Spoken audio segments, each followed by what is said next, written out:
So today's speakers, myself will be facilitating. So I'm Steph Burns, the student coordinator, and then we'll hear from the professional advisor, Helen, Harte, and we're both from the CSP. And then from Derbyshire Community Health Services NHS Foundation Trust, we have Adrienne and Sam, and they'll be joining us a bit later to talk about their experiences in community rehabilitation.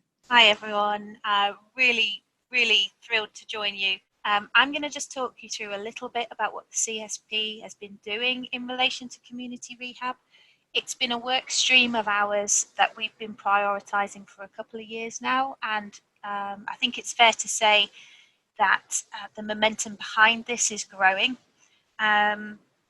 Recent events of COVID have provided an opportunity to take down some of the historical barriers around community rehab, and we really have seen some significant opportunities opening up.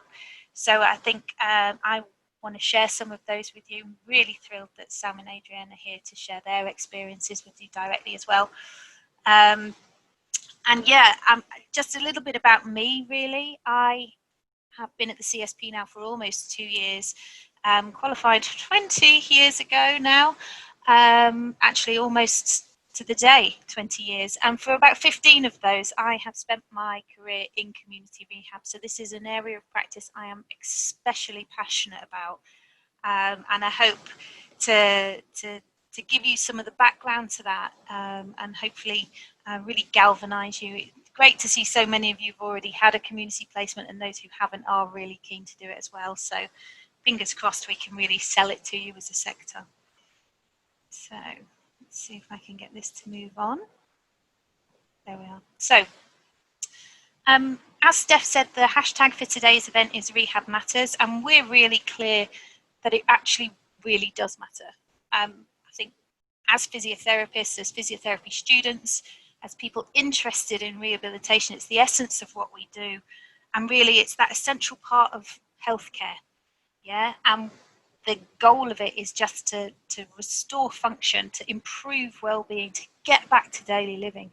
You can have all of those expensive toys and gadgets with you in hospital, and physiotherapy is one of a group of professions, the allied health professions collectively, that really do add life to years. So once that life-saving bit of care has been delivered in the acute setting, we're the ones who are actually going to bring some real quality of life back to that. And of course, the pathway doesn't just come from acute to community. A lot of people that we pick up in community rehab are actually already in community. They haven't necessarily gone through the front door of a hospital. And in that respect, we might work very closely with our district nursing colleagues or our general practice colleagues out there in primary care. When we at the CSP talk about community rehab, we're referring to all rehabilitation that's delivered outside of hospital. So where we might historically think about that being just in the patient's home as a sort of what we bit of an outdated term now, but call it domiciliary physiotherapy, that would absolutely count, but it's far more diverse than that as a sector. So it's not just about seeing old people at home. Yeah, we see a range of people. We see young people, and we support them after illness or injury back into the workplace. We might work with them in gyms. We might work with them in outpatient settings, leisure centres. You know, we might inreach into prison, for example. We might inreach into schools and support children with any disability or lifestyle restrictions that they might have. So really the diversity of what we deliver in the community is just phenomenal. And so, you know, it is the sector of the future. We want care delivered outside of hospitals. Hospitals are absolutely beautiful. They're fantastic places, but they're really not a healthy place to be. And what we need is for people to be receiving excellent care out there in community. The problem with that, of course, is that it's so vast out there in the community landscape. And I think it's fair to say that historically, it's been really difficult to improve the sector because of its diversity and complexity. And as I said already, you know, COVID has really presented an opportunity to take down some of those boundaries, to take down some of those historical funding practices and to really reorganise and re-energise the sector. And in order to do that, of course, what we need is staff. We need physiotherapists in particular to be energised about coming out and working in community, about really seeing the level of support and the value in what it is that we deliver in the community. So, as you can see, I'm not going to go through and read slide after slide after slide. That's dead boring. But critically, what we're trying to do when we're talking about rehabilitation is reduce the length of time that somebody is spending in hospital. We're hoping to boost their mobility, get their activity levels back to normal, and significantly improve their quality of life. And I think it's really fundamental that we tick another box at the moment, which is that we do that in a culturally competent manner. All right, so it is with Black Lives Matters really important at the moment that we look at ourselves and look at our unconscious biases and think about the care that we deliver to those communities that we serve, and really take an inward look to make sure we're delivering what counts. So, the CSP, as you know, is a professional body for physiotherapy in the UK. We work across all 4 of the nations of the UK, and we also work across the Crown dependencies, so the Jersey, Guernsey and the like, okay? But what we know is that health is commissioned and organised differently in England, Scotland, Ireland and Wales, Northern Ireland. And so where we have to work is really across all of those different government levels to try and influence the policy to change so that we can change this sector. And it's a big part of what we deliver, and potentially a bit of an unknown function of the CSP. But if we take, for example, the long-term plan, which I would hope most of you are familiar with or have at least heard about, this is a fantastic document, and it is specific to England, but it talks about the direction of travel. And that direction of travel really is about developing new skills and roles and models of care and pushing care out into the community and working collaboratively. So yes, being a physiotherapist, but being able to really and meaningfully collaborate with other colleagues. And obviously as AHPs, we're in a really unique position where we do that extremely well already. And one of the reasons that I find community so motivating is that it is the place where you can go and see Mr. Jones in his home. You can take him to the leisure centre and you can support him in his rehabilitation after his stroke. Because not only did Mr. Jones have a stroke, he's had a fractured hip in the past. He might have high blood pressure. He might have impaired vision. And really, in working with him, you're taking your knowledge and your skills outside of those traditional silos of cardiorespiratory, neurology and musculoskeletal. And you're bundling them all up in the one individual and creating a treatment plan that matters to that individual. And so you're delivering care in a really personalised and meaningful way. And that really is the ambition at the heart of the long-term plan and the other documents in the other nations that all flow along similar themes. And really the basis of that is about shaping the offer of community rehabilitation, strengthening our leadership. And what we mean by that is not just people sitting in fancy roles up in arm's length bodies. We're talking about physiotherapists on the ground who can mobilise, who can influence their commissioners, who can talk passionately and meaningfully about what they do. Part of the thing that we really need to get our heads around, and part of the work that I'm involved in delivering for CSP, is thinking about what data it is that we collect. And I'm sure some of you will have been on placement where you'll be capturing data on something, say timed up and go, for example. And really, to be meaningful, you need to capture that at various different points in time. But it's not enough that it sits on the clinical record and you do nothing with that data. What you need to be able to do is show the difference in that timed up and go from point A to point B and think about what your intervention was as a physiotherapist, but also as that rehab team, and think about what that offer was. So what was the benefit to the patient and what did you do? So that we can take that as a package, as a series of data points, make sense of it, and go and talk meaningfully to commissioners about how physiotherapy is performing as part of that rehab offer. And what we really want to see then is obviously a boost in resourcing. We need more money, we need more staff coming into the sector. And that is why we need to start getting really, really serious about our data offer. So for those of you who know about such things, we have got a digital information group for physiotherapists who are interested in the digital offer. That should be everybody. It's really important now. We all shop on Amazon or other such ethical organisations, she says. But what we really need is for us to be moving ahead and engaging with this agenda. Again, COVID has opened such doors for us that we're now offering remote virtual placements, telephone consultations, and only getting out to those essential and urgent cases in the community.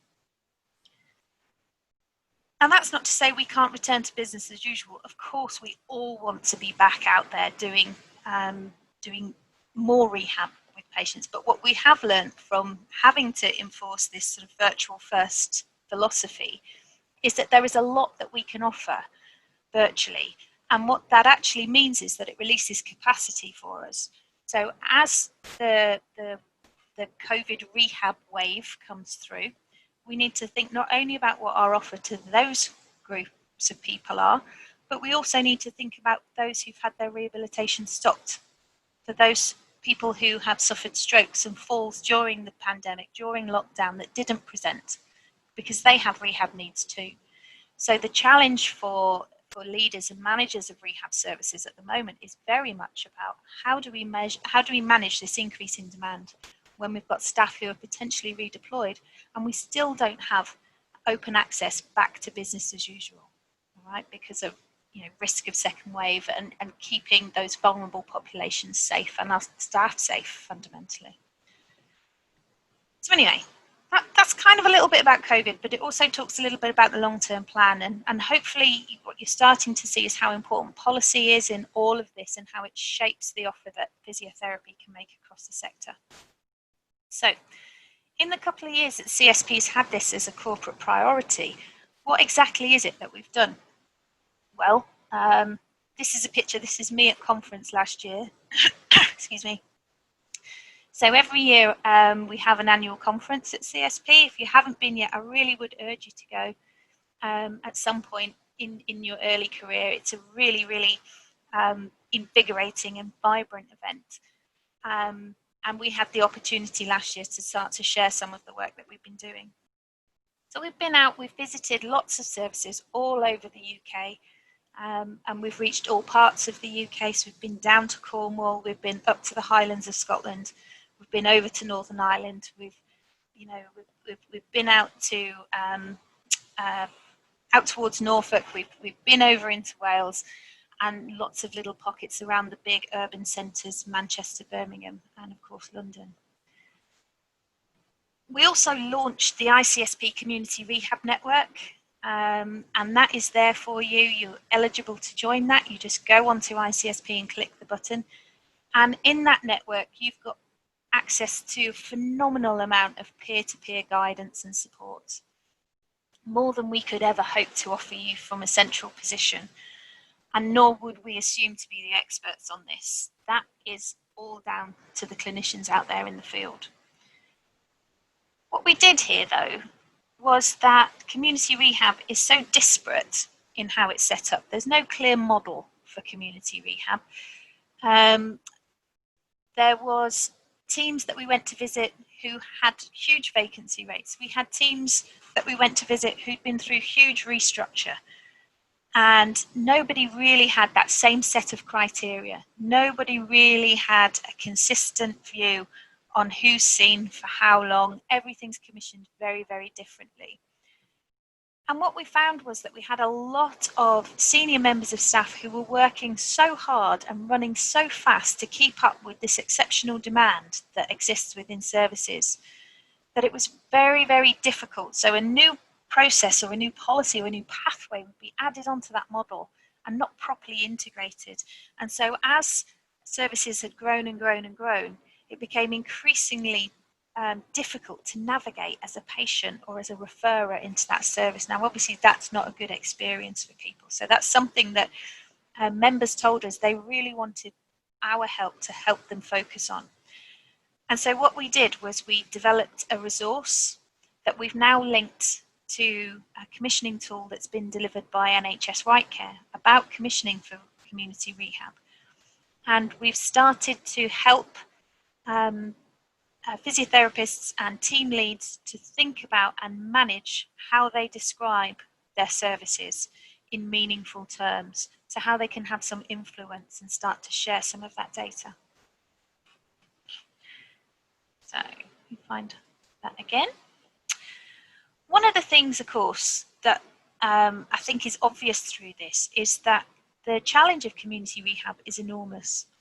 And it's impossible for us, as marvellous as we are, as a tiny little group of professionals in the grand scheme of things, to make that change. So what we've done is we've linked up with the other AHP professional bodies, with the British Psychological Society, and with a number of third sector, charitable sector partners to really start to align all of those things that we ask policymakers so that everybody's pulling in the same direction. Now, obviously, Macmillan here, for example, will have a very specific requirement to support people living with and beyond cancer. That might be very different to Age UK, whose big campaign is obviously around access and ending loneliness. So they have very different portfolios of work, but a lot of their messaging is wanting to be the same. It's about equity of access, it's about increasing resources, and it's about the right care at the right time at the right place for patients, or people, as we should call them, really. And so what we did then was we created some quality rehab principles, and we've kind of worked to develop that. And that group now is just over a year old, and they're going to be meeting to just rework that statement that they all agreed to a year ago, just as things change and develop. So I think that's a really, really positive thing that the CSP has absolutely been central to doing. And that is driving forwards a number of improvements, and hopefully you're going to see and hear a lot more about that moving forward. Okay. So, and then everything was bumbling along, tickety-boo, everyone knew what they were doing. We were really gaining some momentum, and then we entered the COVID period, shall we say. Now that, as it did for all of you, from a personal and professional point of view, threw everything up in the air. So CSP moved immediately to lock down our offices, to move to home working. And what we did was we thought, crikey, this is a new and novel illness. We know nothing of it. But we can go and we can look and we can learn from those who are ahead of us in the pandemic and from other pandemics that have gone before. So SARS, for example, although it obviously never reached the scale of coronavirus, was a very significant event that happened, and there was a lot of learning that we could pull from that. Same with the Middle Eastern respiratory syndrome. So there were things that we could anticipate happening as a result of COVID, and we had to act quickly to get some of that out to members, so linking very closely with the World Congress of Physiotherapy. And we pulled in our professional networks, specifically the Association of Chartered Physiotherapists in Respiratory Care, were absolutely central to the response and have worked their socks off to really give a fantastic account of what physiotherapy needs to be doing in that very acute phase. I don't know whether some of you were pulled into that emergency response or whether potentially you had placements pulled from you. I know it's been a really, really challenging time for all of you guys, and obviously your universities have all moved to an online situation as well. We've done that with the other professional bodies. We've been constant communication with Public Health England to secure the right level of PPE for staff. We have been lobbying for clarity over when things can reopen, what does that look like. For our private practitioners, we've been campaigning for their insurances to pay out, because obviously a lot of those practices will have had to close, and that has a hugely significant financial impact for them. But we wanted to go further, and we wanted to support clinicians in practice. So we've developed a database of examples of good practice, and that's live on the website. We've really pushed the virtual first, so looking at virtual and remote technologies, and that has gone across the community as it did for musculoskeletal outpatients. And we've developed the COVID-19 rehab standards as well. So the next set of standards is under development, that's specifically related to community rehab, and they are due pretty much any day. It's really difficult, I think, sometimes when you're in the community, because we had this huge, great fanfare for the acute hospitals and their response to the COVID pandemic. And that's absolutely right. I mean, what they managed to do and the response they managed to create was absolutely sensational. But it doesn't end there, okay? We've all seen all over social media the people being applauded leaving intensive care in their wheelchairs. We have got a group of patients who are hugely deconditioned, who are going to need support. Some of them are going to recover spontaneously. That's the nature of recovery in the post-viral situation, but not everybody will. And what we don't yet fully understand, and we continue to understand, is what the long-term effects of that are. And so what is going to be the requirement on community rehab?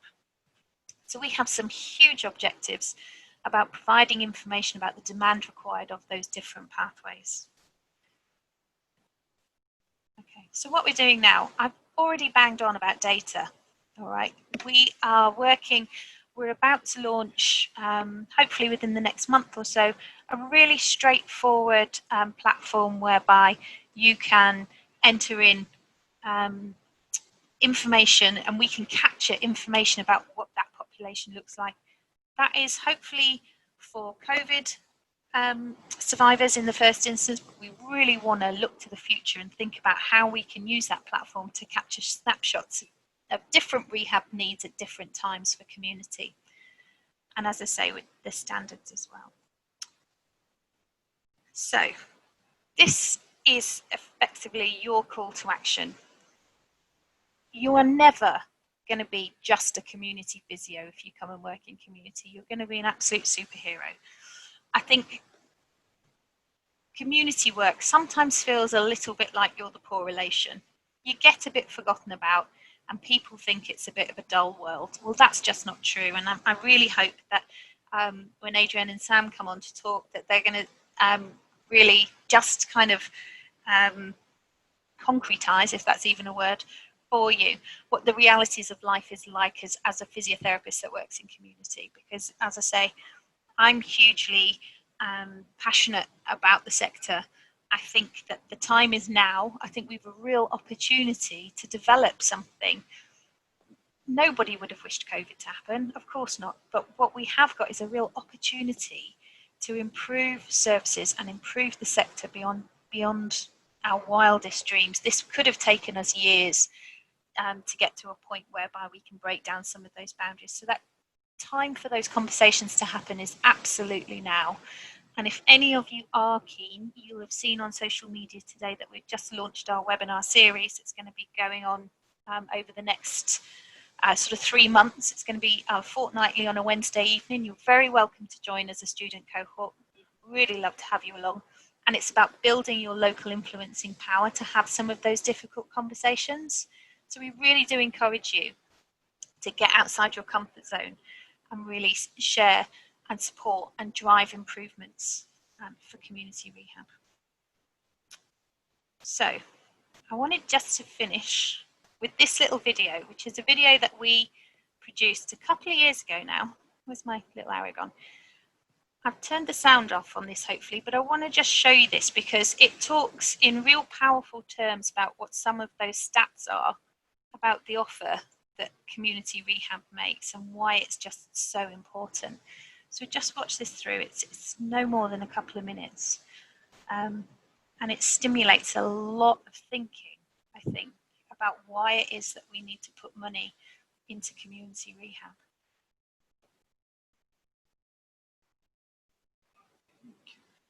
So here we go. We're talking about simple group falls exercises. This could be in your local leisure centre. It might be in a community hospital. Still counts as community. Look at those statistics. Pulmonary rehab is our biggest evidence-based draw that we have in the community. You're 50% less time in hospital if you get plugged into community rehab classes. And look at these cancer stats. Cutting deaths from bowel cancer for 50% just through exercise alone and reducing progression of prostate cancer. We have got such an opportunity to influence care across the sector. Now, wouldn't this be dreadful to feel abandoned, to be almost the 1 in 2 people that feels abandoned after having had a stroke in hospital? We need to get those waiting stats down and we need to get out and see people. And those who've followed Hip Sprint will know that these stats are changing too. We've influenced strongly to make sure that people are leaving hospital with clear plans for their hip fracture rehab. And this is escape pain. For those of you who have been on MSK placements before, you may well have heard escape pain as a rehab program for people who are living with joint pain and arthritis. Huge returns on investment. And that's what we believe, really, is that rehab matters. And look at some of these along the bottom here. You know, I'm out and about again. I'm back playing with my grandkids. I'm back at work. It's so important. And so that's the end of my presentation. I hope you found that interesting. Do follow me on Twitter if you want. You'll see that my profile is littered with things about community rehabilitation and health policy and healthcare. I'd love to have you join me in a conversation about that. Thank you. And now I'd like to just take the opportunity to introduce Sam and Adrienne to you. They're joining us from Derbyshire. I'll let them do the big intros themselves, but just if any of you on the call are from Coventry, then it's fantastic to have you along because I think all 3 of us are Coventry graduates. So we kind of have that as a common thread. But if I just get Sam and Adrienne to unmute and start their videos, I'll leave you in their capable hands. Hi there, everyone. I'm Adrienne. This is my colleague, Sam. Hi. Sorry, Adrienne. That's all right. I'm going to go first, and it's lovely to follow on from Helen, who's got such a passion about community rehab. So firstly, hello. Thanks for joining to find out a bit more about community physio. And I hope that you get back to placements in the not too distant future. I know things are very uncertain at the moment, but I think one of the things with all placements is about actually the slight fear of the unknown, and I think that goes along for this as well. So today Sam and I are going to share with you our experiences of being physios in the community and hopefully inspire you to consider exploring this area in your own careers. I plan to give you an overview of my role, the service we work in, and a brief overview of patient pathways. I will sprinkle a little bit of myth busting along the way, and I think, in honesty, after hearing Helen, a lot of what I've got to say is building on what Helen's saying, really. I currently work for Derbyshire Community Health Service NHS Foundation Trust. That's quite a long title, and we refer to it as DCHS. Okay, I work in the integrated community services, and Sam's going to talk a bit more about the team itself. The geographical area we cover is actually Bolsover, which is a semi-rural area in the northeast of Derbyshire. So my title is Senior Therapy Practitioner, Physiotherapy. Again, quite a long title there. Essentially, that's the clinical lead role. Our services provide therapy to people in their own homes, beds with care, community hospital beds, and we also run a full service, so quite a few of the areas that Helen's discussed. So I qualified, as Helen said, from Coventry in 1999, seems quite a while ago. I've worked in a variety of areas across both the acute and the community in NHS trusts, including as a locum, and in private practice overseas. Prior to this role, I did work in the community for over 10 years in Derbyshire in this trust. So something led me back to the community, and I suppose that's what I'd really like to share with you to inspire your interest in this area that I am really passionate about all the things Helen said, about making that difference, the right place, the right time. I ultimately settled in community as I felt it was where I could use my physio skills to make the most difference to the people that I saw. As my old educator, I remember, called it the ripple effect, and that's stuck with me since 1999. One small change can make huge impacts on that person's quality of life. So things in the community have changed hugely in the last few years. The focus of patient care is now closer to home, in line with all the national things that Helen spoke about. The development of the services is continuing. Things are changing constantly, ideas, things that we can kind of improve on all the time. I can share with you my experiences in DCHS. However, I know there's a lot of difference nationally, but I think the essence of it is probably the same nationally. Main aspects of my role are to support colleagues, to provide physiotherapy to people with more complex needs, to be involved with the development of services and team members as well, including things like competencies and training. And again, that fits kind of more nationally as well. So DCHS is rated as by the Care Quality Commission as an outstanding trust, which is a huge achievement for a community trust. And one of the things, the reason I bring it up, one of the things they noted was that staff empowered patients to make decisions about their care. And that is absolutely key in our day-to-day life, especially in community rehab. It's the key to providing that personalised, person-centred care. So I think sometimes a little bit of community physio, and Helen's talked about this, sometimes it's thought of as being a little bit perhaps slow-paced or lacking in variety. It really isn't, from my experience. Many of the people we see have multiple conditions. Again, Helen's talked about that, and we can see any range of conditions from orthopedics, neurology, respiratory, musculoskeletal, lots more. I noticed on one of the slides that Helen brought up, we've got Macmillan on there, so we link in with people at end of life as well, and the link with the services around that. So lots of physio skills are needed in our day-to-day work, especially big one, problem solving. Of course, there's planning, assessing risk, pain management, and a huge dose of thinking outside the box in the community. We now have well-established services, including discharge to assess. This supports people to get home from hospital as quickly as possible, and admission avoidance to ensure people can stay at home while we support them to recover from an acute episode of illness.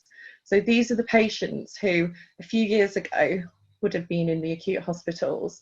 So the change in a few years has been huge, with that national driver to ease the pressure off our acute trusts, and also to provide that care in someone's home, where there's lots and lots of research out there to say that is the best place for it. So we also provide rehab to our community support beds in local council-run residential homes. They're used to facilitate discharge from patients from hospital, or to step up from the community to avoid admission to the acute trusts. So all our day-to-day work involves working as an MDT, or things simply don't work. And in line with what Helen's been saying about COVID, things have changed massively around how those beds were used, and obviously how long acute hospital stays were. But again, I think Sam will touch on that, and she'll talk about the MDT in more depth. We are a 7-day service. As we know, rehab and people reaching a crisis point, it's not just Monday to Friday. And we found during COVID, during the pandemic, while we've had an increased amount of staff, team members in our beds, that actually outcomes have been so much better. So we're doing some work around that, evidence-wise and data-wise. That again, Helen talked about that data. Right, so I'll give you an overview of the patient pathway next. So that begins at point of referral. So our service accepts self-referrals, referrals from a wide scope of health and social care professionals and beyond, including people like the fire service or local wellbeing schemes. All the time I've worked in our service, we've always accepted self-referrals. It's not a new thing to us. I think because that was almost in response to the demand from GPs, which was quite early on in our area, and also the population that we do see. All referrals are triaged to see if they meet our criteria, which is basically someone who is an adult, is unable to leave their home to access services, or have a specific need that can only be met by seeing the patient in their own home, such as moving and handling or activities specific to their home. People also need to be registered at one of our GP surgeries. So as a community physiotherapist, we assess patients alone or with other members of the MDT, dependent on their need. And at times, well, fairly frequently actually at the minute, it feels like that we link with other services outside of our team, such as people like wheelchair services, learning disability teams, many others, hospice. I could go on and on about that list. So I think by now you're probably getting the picture that working in the community is about the breadth of knowledge as well as communication. It really is. It's that broad knowledge. And if you don't know, who to ask. So we link in with our wider AHP family too. And we have an AHP lead in our trust, which really helps with that. And we've linked in with our respiratory specialist around COVID a lot, which is really good. So that leads me on to a quick common concern that I'd like to perhaps dispel. And one of my colleagues brought this up when I was talking to her about this. And she said one of the things she was concerned about working in the community is that it could feel lonely and even a little bit scary being out there on your own. Just to say, we work, well, yes, you do go into patients' homes on your own when you've been kind of inducted and you've had all the training that you need for that. But we work as a large team and there's always someone at the end of the phone. We regularly meet as a team and all team members are supported via a variety of channels, including things like clinical supervision, caseload supervision, one-to-ones with your own line managers, professional meetings and trainings, community support meetings, so in GP surgeries and with care coordinators, so a wider support network there, preceptorship, and like I say, a thorough induction programme for those team members. There's also access throughout. The NHS is very good at actually promoting access to things like coaching and mentoring opportunities. So it's not lonely out there. As part of our assessment though, we focus on quality conversations with people. We identify and set personalised care plans and goals in partnership. These are absolutely key to that provision of high quality care. So in my experience, if you don't take the time to fully ascertain what is really important to the person, then you won't achieve the best outcome for them. So if you take one thing away from this, for me, it would be to invest in that thorough person-centred assessment. Excuse me. So DCHS has a focus on the quality of healthcare we provide. So DCHS does have a focus on the quality of the healthcare we provide, and it has quite a lot of systems in place to support this. Again, that fits with a more national picture as well. And that includes our assessments do involve aspects of healthcare not perhaps traditionally thought of as physiotherapy, but that we clinically reason as physios and ensure that the patient is at the heart of what we do. So that includes reasoning around more widely, say, if this person needs a skin check, because we know they're perhaps nutritionally compromised and they're sitting a lot because their mobility is compromised, just thinking that little bit more widely. And for that patient as well, if you know they weren't really having a good nutritional intake, then you do a nutritional screen as well. So although we are physios, we do have that wider scope on things as well. But that's within our autonomy, and people are supported in those perhaps newer skills for people as they come into the trust. And again, I think that's locally certainly the picture throughout the trust near where I work. So from this assessment, we then link into other services potentially. within health and way beyond, such as social prescribing, social care colleagues. They sit within our team, luckily for us actually, orthotics, wheelchair services, acute hospital colleagues, local area care coordinators. Those are people who link the people we see into their wider community. But I could go on and on about who we liaise with. So we also link into relevant standards such as the CSP hip sprint stuff that Helen was talking about. That's actually been incorporated into our triage guidance. And there's a lot of excitement around the community rehab standards. And obviously with COVID-19, the guidance that we've had about that has been invaluable on many different levels. So the CSP isn't removed from us. We kind of take on kind of what the CSP is doing for us, I guess, and that support. And it's never been more than throughout this pandemic, to be honest.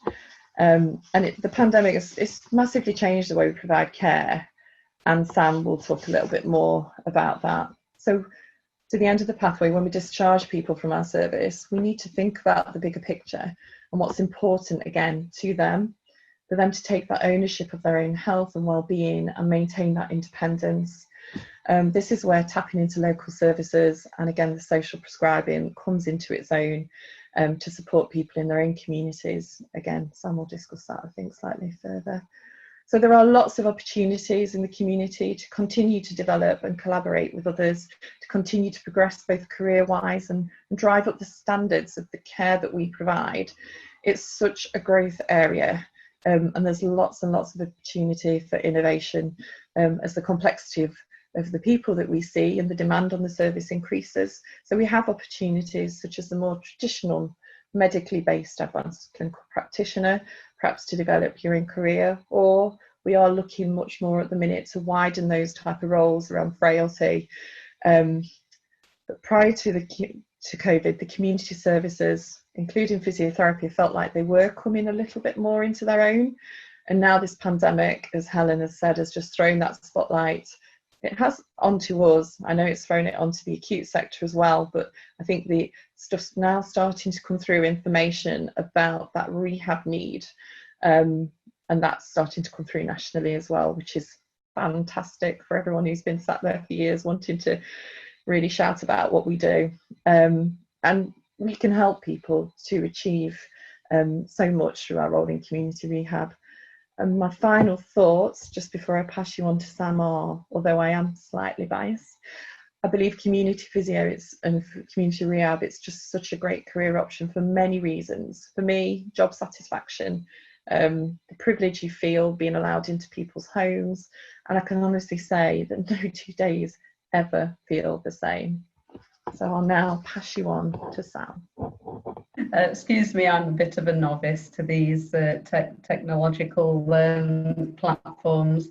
Hi everybody, and I hope I will try not to overlap much because I've just been listening to Steph and Helen and Adrienne, and obviously they've covered reams of stuff in their talks, and I'm also aware of time, so I will try and keep mine quite timely. But I'm really pleased to be here and share with you, hopefully give you a feel about what it's like to actually be on the ground within community rehab. A little about my background, as I think Helen mentioned, I also came out of Coventry Uni in 2002. I trained as a mature student after doing an access course in college. When I finished at uni, I took my first junior rotation at Doncaster and Bassett Law Foundation Trust. Actually my first placement, which was really daunting at the time, was funnily enough in community and palliative care. I remember it being really daunting, and as I think someone else mentioned, quite scary, the lone working aspect of that, the fact as a newly qualified Band 5 physio out there on your own. However, that was an amazing opportunity, and it really opened my eyes to realise that actually, as much as we do lone work, you're never truly out there on your own. We have massive support networks. Any support we need is only a call away. But it, you know, it no doubt does require huge, as Adrienne said, the importance of decision making, and knowing who to call on, the best person to aid in any situation. It opened my eyes to the fantastic work of rehabilitating people in their own environment and the difference this can make to individuals' care, who otherwise often would not be able to access that support that they need at that time. So to cut a very long story short, I spent my years rotating really fantastically well at Doncaster and Bassett Law, and then I moved into Derby City, where I worked 7 years in there, what was then intermediate care, because as the others have talked about, community services, intermediate care have evolved immensely over the last 10 years and even more quickly over the last 2 or 3 years into the larger integrated teams that we work in, that we see today. So in 2014, I've been with Derbyshire Community Health Service for the last 6 years. And I think the bit I want to share that drew me to community and to community working is that, you know, the fact that we do meet their patients in their own environment. We're not in quite an alien ward environment, in a hospital environment, you know, that is very strange to that person. We see them in their own area at a point in their life, and you know, we hopefully get to do something about the problems that they are perceiving or the problems that they're struggling with at that moment in time. We often get to meet their family, their carers, their friends, their pets, and that can be dogs, cats, tortoises, parrots, whatever, and that's just to name a few. Some of which do get in the way and under your feet, or but there's always ways around that. So our caseload is mixed, something that working in a hospital can't always offer. So rather than specialising, as many physios do choose to do, in either neurology, MSK, orthopaedics, or cardiorespiratory, the people that we are often involved with are actually experiencing all of those things together and more. Community physios treat a little bit of everything, and we have to have a working knowledge about a lot of areas, as Adrienne's already said, making each day varied and different. We do run our own diaries, we do have that luxury, and that allows us flexibility for both support to our colleagues, flexibility for patients, and if somebody needs a little bit of extra time, then we can normally fit that into our day. So covering our rapid service, we can be faced with really poorly patients at times, and as I've mentioned, there is no immediate support from other staff, so our emergency first aid, our nursing skills and competencies do need to be up to date to complement our many transferable skills that we learn and you're learning as physiotherapy students, and then post-qualification in working life. And it's this variety that keeps the job interesting. It's massively rewarding to see people reach the goals that are important and meaningful to them. And they could be, as Adrienne said, the quality conversations, the ensuring the patient is at the centre and the patient has a voice in any goals that we're setting or any plan that we're making, and agreeing with that person. The older people in our communities are to be celebrated. I wanted to share a few of, you know, some fantastic people that I've come across in my years in community, including a lady who worked as a code breaker in World War II, writers, artists, a beautiful man in his 90s, and his goal was to get back onto his stall because he was a jewellery maker. So that, you know, that was clearly important to him, that even in his 90s he wanted to continue leading his stall to pass on to his son eventually, but he certainly wasn't giving up in his 90s, and he did succeed and get back onto his stall. That was great. But it's not always, as I think Steph and Helen mentioned, it's not always the older generation. I think a lot of people have the faults sense that in community it is just the older, frail people that we're involved with. We do actually receive an awful lot of referrals for younger adults, but these are generally due to the criteria, obviously, for community working, people with very complex needs. That could be anything from multiple fractures following an RTA, or builders falling from heights, complex neurological needs, whom all benefit from our huge skills in community rehab and our close MDT approach, ensuring that that person at the right time, that the person has the right person at the right time inputting to support their needs. And that's what we do best.